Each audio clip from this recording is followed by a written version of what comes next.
വൈരാഗ്യം വന്ന് ചിത്തവൃത്തി നിരോധം ഉളവാകുക എന്നതാണ് അഭ്യാസം പൂർണ്ണമാകാനുള്ള വഴിയും സമാധിക്കുള്ള വഴി. അതായത് അഭ്യാസം ചെയ്ത് സമാധി സമ്പാദനമാവുക. എന്നാൽ ഇതിൽ പരമസഹായം വൈരാഗ്യമാണ്. മക്കളോട് രാഗം തോന്നുക, അച്ഛനമ്മമാരോട് രാഗമുണ്ടാവുക. വിഷയങ്ങളോട് രാഗമുണ്ടാകുമ്പോൾ അച്ഛനമ്മമാരോട് പോലും രാഗമില്ലാതാവുക. ഒന്നിൽ രാഗം വരുമ്പോൾ അതിന് തടസ്സം വരുന്നതിനോടൊക്കെ എതിർപ്പാണ് ഉണ്ടാകുന്നത്. അത് വിരാഗതയല്ല. നമുക്ക് ആഗ്രഹമുള്ള ഒന്നിൽ വേറൊരാൾ ആഗ്രഹിച്ചാൽ യുദ്ധമായി. പുരുഷനും സ്ത്രീയും ദ്രവ്യസഞ്ചയങ്ങളുമെല്ലാം വിഷയം തന്നെയാണ്. ശബ്ദസ്പർശരൂപരസഗന്ധാദികളായ വിഷയങ്ങളിൽ ഏതിലെങ്കിലും ഒന്നിനെ ഒരാൾ ആഗ്രഹിക്കുമ്പോൾ മറ്റൊരാൾ കൂടി അപ്പുറത്ത് ആഗ്രഹിക്കുമെന്ന് തോന്നിയാൽ വഴക്കില്ലാതാകാനുള്ള എളുപ്പവഴി നിങ്ങൾ ആഗ്രഹിക്കുന്നത് ഞാൻ ആഗ്രഹിക്കുന്നില്ല എന്ന് ബോധ്യപ്പെടുത്തി കൊടുക്കുകയാണ്. മഹാഭാരതാന്തർഗതമായ ഭഗവത്ഗീത. ഭഗവത്ഗീതയുടെ 2-ാം അധ്യായം സാഖ്യയോഗമാണ്. ജ്ഞാനം ഒന്നുകൊണ്ട് മാത്രമാണ് അജ്ഞാനം നീങ്ങി ആവരണം മാറി അധിഷ്ഠാനരൂപമായ ബോധം ഉളവായി, അധിഷ്ഠാനം ഉളവാകുമ്പോൾ മായയിൽ ആവിഷ്കരിച്ച വിക്ഷേപജന്യമായ അജ്ഞാനങ്ങളെല്ലാം, വിക്ഷേപജന്യമായ ലോകങ്ങളെല്ലാം, ബന്ധങ്ങളെല്ലാം, കർത്തൃത്വ ഭോക്തൃത്വാദികളെല്ലാം നഷ്ടമാകുന്നത്. കർത്തൃത്വവും ഭോക്തൃത്വവും പൂർണ്ണരൂപേണ നഷ്ടമായി കഴിയുമ്പോഴാണ് യോഗയുക്തമായ അവസ്ഥയുണ്ടാകുന്നത്. ബുദ്ധിയുക്തോ ജഹാതീഹ ഉഭേ സുഹൃത ദുഷ്കൃതേ തസ്മാത്. അതുകൊണ്ട് ബുദ്ധിയുക്തനായവന് അവൻ സുകൃതങ്ങളെയും ദുഷ്കൃതങ്ങളെയും രണ്ടിനെയും ജഹാതി. ഇവിടെ ഈ ലോകത്ത് വ്യവഹാരത്തിൽ ശുഭവും അശുഭവുമായ കർമ്മങ്ങളെ രണ്ടിനെയും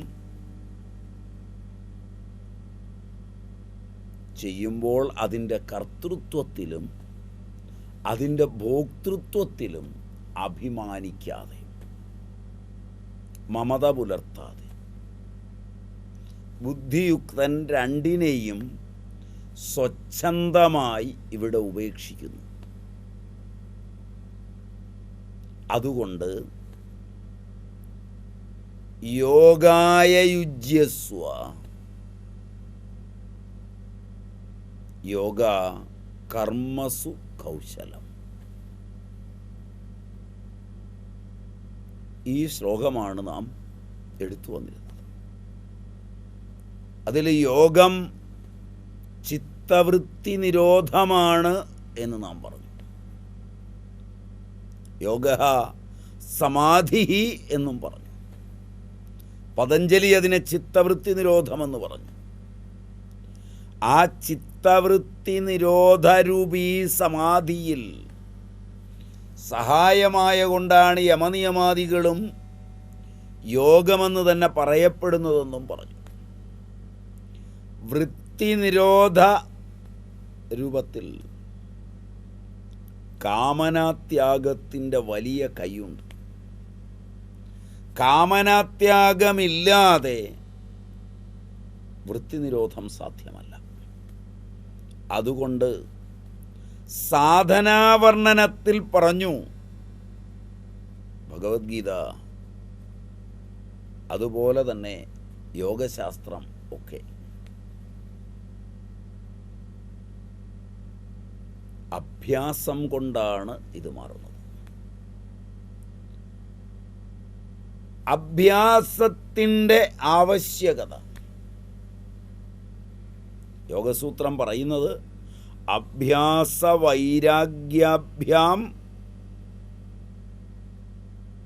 തന്നിരോധ. അഭ്യാസവും വൈരാഗ്യവും കൊണ്ടാണ് അതിനെ നിരോധിക്കുന്നത്.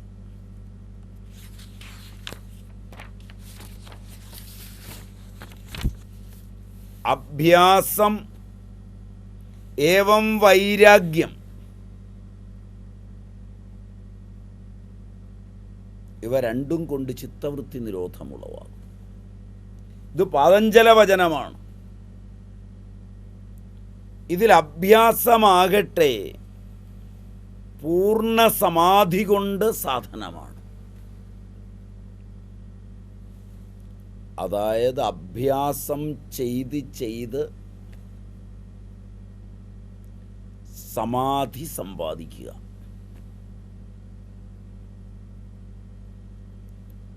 ഇത് പരമസഹായകമായ വൈരാഗ്യമുണ്ടെങ്കിലാണ് സാധിക്കുന്നത്. അഭ്യാസം വൈരാഗ്യം കൊണ്ട് സായത്തമാണ്. ഇഹ അമുത്ര ഫല ഭോഗ വിരാഗത. ഇഹത്തിലും പരത്തിലുമായ യാതൊന്നിലും ആഗ്രഹമില്ലാതിരിക്കുക.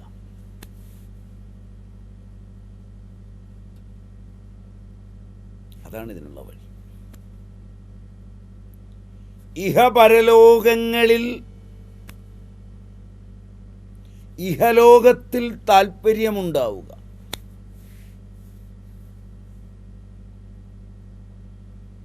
ദൃഷ്ടനഷ്ടമായ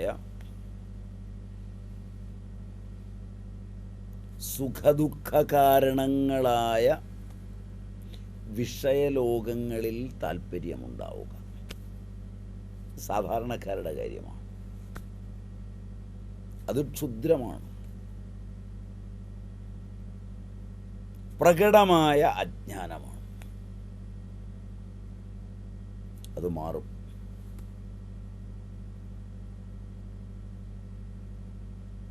അതിന് അധിഷ്ഠാനമായിരിക്കുന്ന ഈശ്വരൻ്റെ ചിന്ത വരുമ്പോൾ അത് മാറും. ഈശ്വര ചിന്തയെ വരുത്തിയെന്ന് അഭിമാനിച്ചിട്ട് സ്വന്തം കർമ്മഫലങ്ങളെ അനുഭവിക്കുന്ന ജനങ്ങൾ എവിടെയായിരുന്നാലും കർമ്മഫലത്തെ അനുഭവിക്കുമെന്നിരിക്കെ കർമ്മഫല അനുഭവം ശുഭാശുഭങ്ങളായ പൂർവകർമ്മങ്ങളുടെ ഫലമാണ്. അത് തിരിച്ചറിഞ്ഞു വൈരാഗ്യം വരാതെ ജനങ്ങൾ കഷ്ടപ്പെടുന്നു. കേൾക്കാൻ നല്ല ഇമ്പമുള്ള വാക്ക്.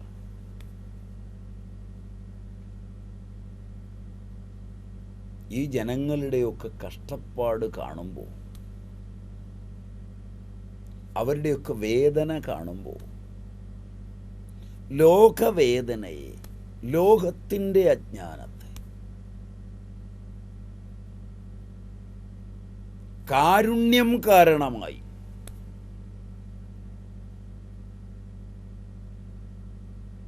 ജ്ഞാനം പകർന്നു കൊടുത്ത് കാമത്തിൽ നിന്ന് മുക്തമാക്കാൻ ശ്രമിക്കുക. അത് പ്രാചീന ഭാരതീയ ആചാര്യന്മാരുടെ വഴിയാണ്. അതിൽ നിന്ന് സമ്പ്രദായ വിദ്യ ഉണ്ടാവുക. ജിജ്ഞാസയ്ക്ക് പാത്രീഭൂതനായി കാമനാത്യാഗം കൊണ്ട്, വൈരാഗ്യം കൊണ്ട് വിവേകമുദിച്ച് രക്ഷപ്പെടുക.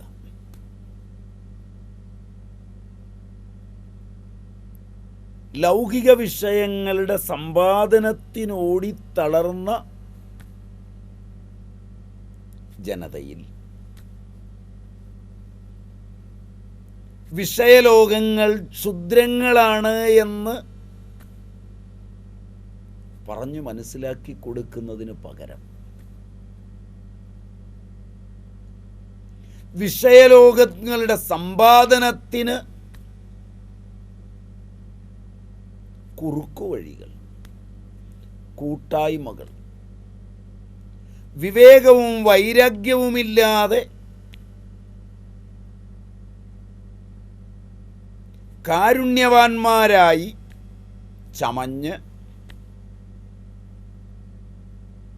ജനങ്ങളുടെ എല്ലാം ദുഃഖങ്ങളെ ഏറ്റെടുക്കാൻ തയ്യാറായി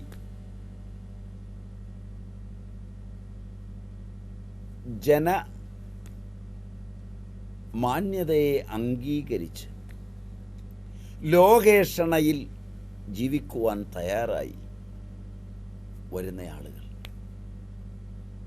ഇത് സാമ്പ്രദായികമല്ല.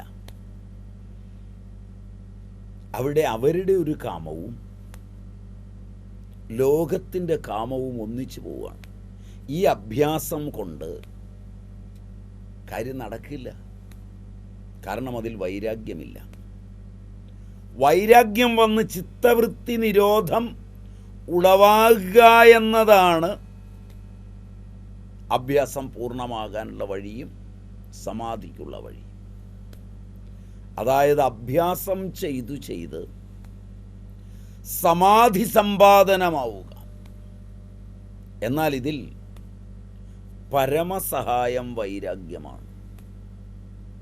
വിഗതോ രാഗോ യസ്മത് സ വിരാഗ, വിരാഗസ്യ ഭാവോ വൈരാഗ്യം. വിഗതോ രാഗോ, രാഗമേ ഇല്ലാതിരിക്കുക, അതാണ് ജ്ഞാനം.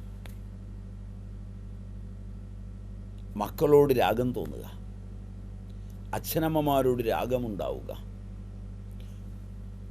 വിഷയങ്ങളോട് രാഗമുണ്ടാകുമ്പോൾ അച്ഛനമ്മമാരോട് പോലും രാഗമില്ലാതാവുക. ഒന്നിൽ രാഗം വരുമ്പോൾ അതിന് തടസ്സം വരുന്നതിനോടൊക്കെ എതിർപ്പാണുണ്ടാകുന്നത്. അത് വിരാഗതയല്ല. നമുക്ക് ആഗ്രഹമുള്ള ഒന്നിൽ വേറൊരാൾ ആഗ്രഹിച്ചാൽ യുദ്ധമായി. ലോകത്തിലെവിടെയും പുരുഷനും സ്ത്രീയും ദ്രവ്യസഞ്ചയങ്ങളുമെല്ലാം വിഷയം തന്നെയാണ്. ശബ്ദസ്പർശരൂപരസഗന്ധാദികളായ വിഷയങ്ങളിൽ ഏതിലെങ്കിലും ഒന്നിനെ ഒരാൾ ആഗ്രഹിക്കുമ്പോൾ മറ്റൊരാൾ കൂടി അപ്പുറത്ത് ആഗ്രഹിക്കുമെന്ന് തോന്നിയാൽ വഴക്കില്ലാതാകാനുള്ള എളുപ്പവഴി നിങ്ങൾ ആഗ്രഹിക്കുന്നത് ഞാൻ ആഗ്രഹിക്കുന്നില്ല എന്ന് ബോധ്യപ്പെടുത്തി കൊടുക്കുകയാണ്. അതിനു പകരം ആഗ്രഹങ്ങളെ, കാമങ്ങളെ വർദ്ധിപ്പിക്കും തോറും വിരാഗത നഷ്ടമാവുകയാണ് ചെയ്യുന്നത്. ഈ കാലഘട്ടത്തിലുണ്ടായ ആവിഷ്കൃത മതങ്ങളും അതിൻ്റെ പ്രചാരകന്മാരും വൈരാഗ്യത്തെയല്ല, വിരാഗതയെയല്ല പ്രചരിപ്പിച്ചത്. അല്പമാത്രമായി വിരാഗത എന്ന് തോന്നുമാർ അവർ പ്രചരിപ്പിച്ചത് അവരുടെ കാമനകൾക്കുള്ള വിഷയങ്ങളെ അന്യൻ ആഗ്രഹിക്കാതിരിക്കുന്നതിന് വേണ്ടി മാത്രമാണ്. പരസ്പര സഹായ സഹകരണ സംഘമെന്ന നിലയിൽ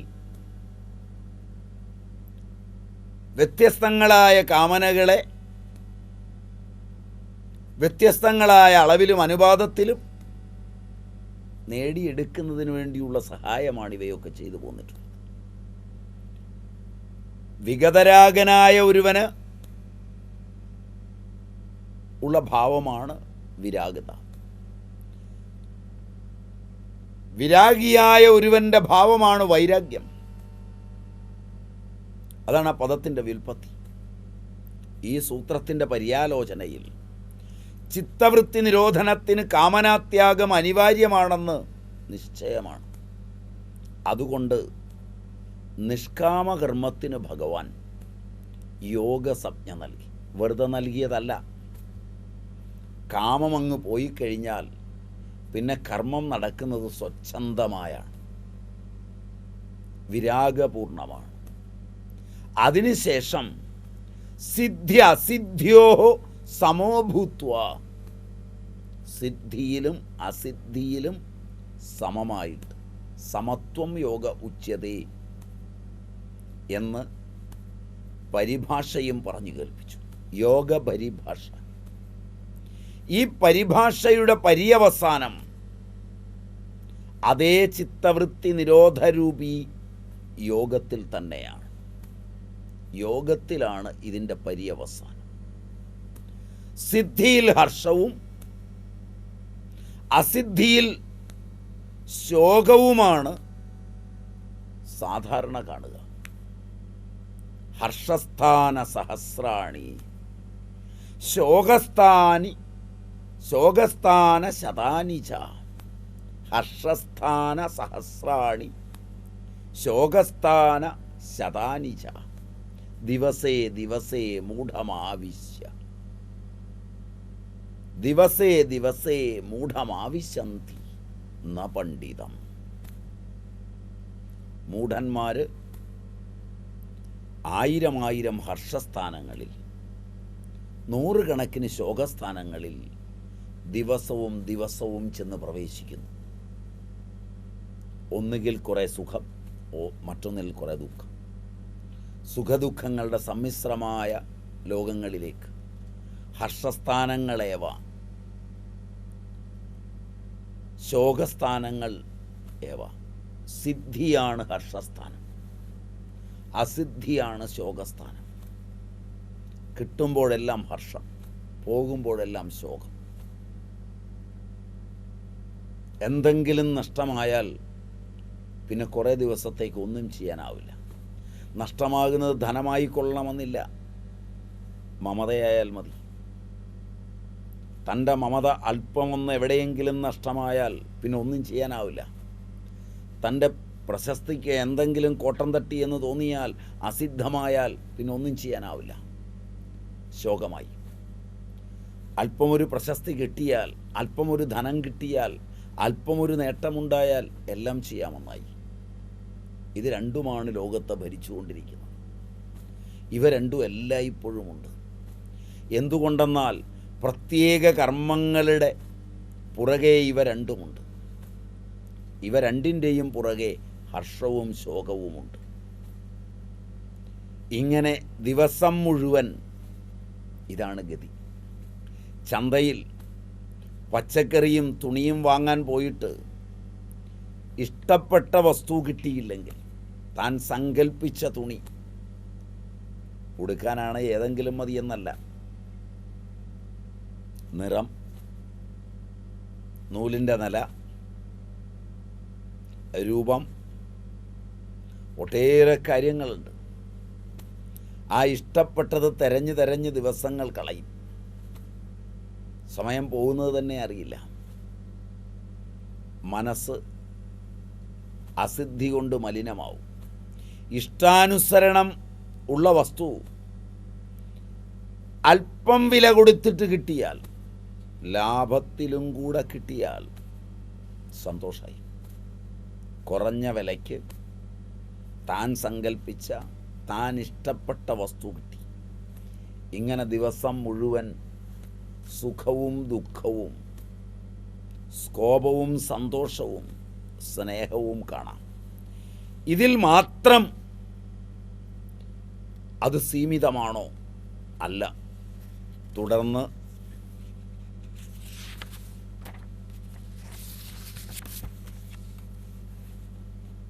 അതിൽ നിന്നുണ്ടാകുന്ന സംസ്കാരം ആയിരക്കണക്കിന് ഹർഷം,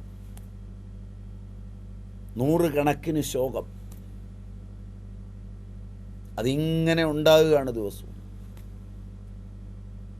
സിദ്ധിയിലെ സുഖവും അസിദ്ധിയിലെ ദുഃഖവും അനുസ്യൂതമായി പരമ്പരയാ ഓടുകയാണ്. ഹർഷശോകങ്ങളുടെ ഈ പരമ്പര, അനുസ്യൂതമായ പരമ്പര മാത്രമാണോ? അതുണ്ടാകുമ്പോഴെല്ലാം അതിൻ്റെ സംസ്കാരം ഒരനുഭവമായി വീഴുകയാണ്.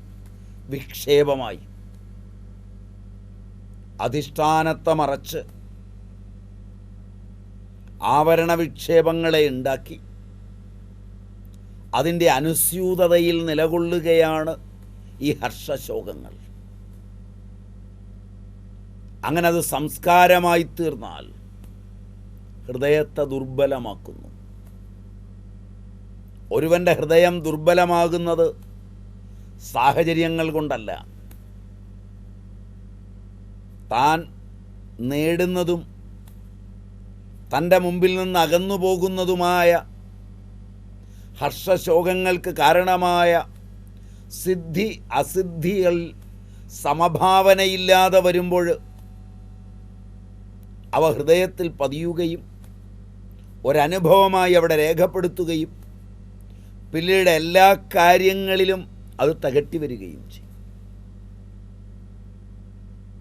ഏതൊരാളും തൻ്റെ ചരിത്രത്തിൽ നിന്ന്, തൻ്റെ പാപപുണ്യങ്ങളിൽ നിന്ന്, തൻ്റെ അനുഭവങ്ങളിൽ നിന്ന് സംസ്കാരമായി ഉറഞ്ഞുകൂടി കിടക്കുന്നതിനെ എടുത്തിട്ടാണ് പറയുന്നത്. പിന്നീട് അഭ്യാസാർത്ഥമിരിക്കുമ്പോഴും അവിടെയും കൂടി ഈ ഹർഷവിഷാദ ചിത്തവൃത്തി ഉണ്ടാവും.